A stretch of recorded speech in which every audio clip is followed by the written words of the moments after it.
disassembly of the Ohto Tasche is relatively straightforward.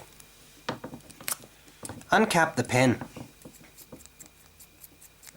Screw off the barrel. Careful you don't lose it, it's a huge barrel. Put it in the cap so that you don't lose it.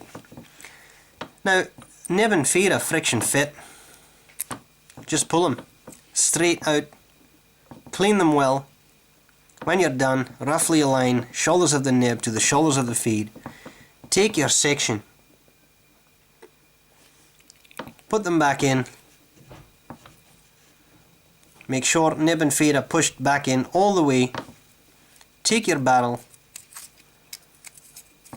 Screw it back in place with a million threads. Cap the pen and have yourself some haggis while you sit back and enjoy your work.